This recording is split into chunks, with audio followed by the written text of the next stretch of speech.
Valentin Kretz, l'agence, file le parfait amour avec Sharina Sart. Pour Télé Loisirs, il est revenu sur une épreuve dont il avait parlé dans le docu-réalité de TMC. Ce jeudi 25 janvier, TMC propose un nouvel épisode de la 4e saison de l'agence. À l'occasion d'un team building organisé à Marrakech, la famille Kretz sera réunie au grand complet.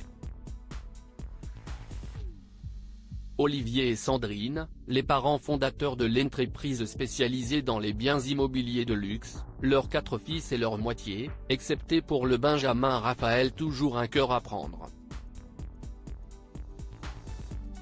Ainsi Valentin sera accompagné de son épouse Sharina Sart et leur fils Noah. S'ils ont tout pour être heureux, Valentin avait dévoilé avec pudeur leurs difficultés pour avoir un second enfant lors des précédents épisodes. On s'était dit qu'on réessayerait une dernière FIV. On a refait une dernière tentative et ça n'a pas marché. À chaque fois, si est un gros coup de massue pendant quelques jours. Si est dur, confiait-il. Ce sont des choix personnels, Valentin Kretz s'explique pourquoi il a accepté d'aborder ses difficultés à avoir un deuxième enfant dans l'agence à l'occasion de la conférence de presse du programme qui s'est déroulée en novembre dernier. Valentin Kretz est revenu lors d'un aparté accordé à Télé Loisirs sur sa décision d'aborder publiquement ce sujet qui touche de nombreux couples, et notamment des amis à eux.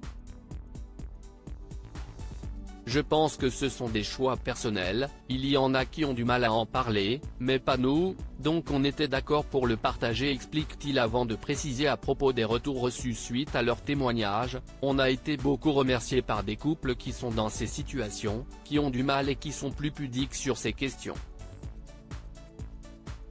Ça leur a fait du bien d'entendre ça. Où en est Valentin Kretz et Sharina Sart, l'agence, dans leur projet d'avoir un deuxième enfant?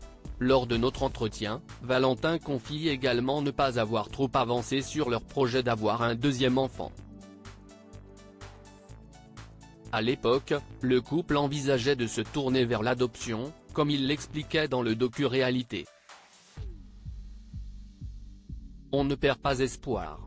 On est très liés, fort par rapport à ça, et puis on est 2 personnes très optimistes et on se rend compte de la chance qu'on a, d'avoir un garçon qui est en pleine santé et joyeux, donc on a tout pour être heureux, conclut-il. Âgé de 5 ans et demi, leur fils a été prénommé Noah en hommage à l'ancien champion de tennis Yannick Noah pour qui l'agent immobilier porte une admiration.